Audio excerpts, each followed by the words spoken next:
எங்களுடைய கட்சியை சார்ந்த பல்லாண்டு காலமாக இங்க இருக்கக்கூடிய திருவுருவ சிலையை தன்னுடைய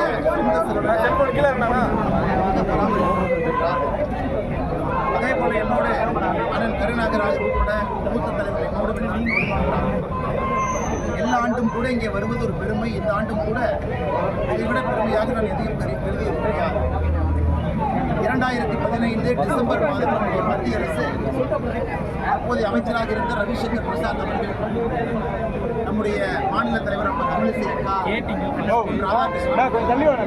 அமைச்சராக எல்லோரும் இணைந்து ஐயா வீரன் அழகுமுத்துக்கோன் அவர்களுக்காக அஞ்சல் பணியை மத்திய அரசு டிசம்பர் 2015 வெளியிட்டிருக்கிறது. அதையும் கூட இந்த நேரத்திலே நம்முடைய பத்திரிகை மூலமாக தமிழக மக்களுக்கு நினைவு கூறும் தொடர்ச்சியாக எல்லா ஆண்டும் ஐயா வீரன் அழகுமுத்துக்கோன் அவருடைய வாழ்க்கை சரித்திரம் தமிழகத்தினுடைய பாடப்புத்தகத்தில் இடம்பெற வேண்டும்.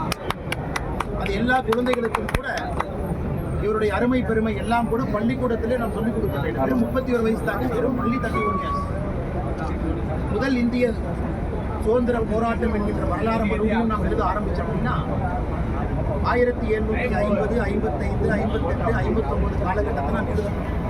இதெல்லாம் 1857 ஆண்டுகளுக்கு முன்பு உண்மையான சுதந்திர போராட்டத்திற்கான போராட்டம்.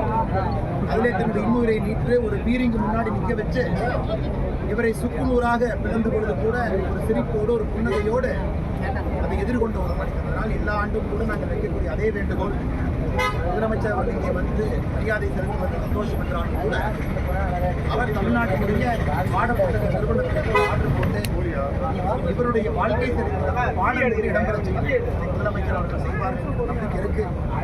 இருக்கக்கூடிய எல்லா நம்முடைய கட்சி நண்பர்களுக்கும் தலைவர்களும் பத்திரிகை நண்பர்களுக்கும் இந்த நேரத்தில் கேள்வி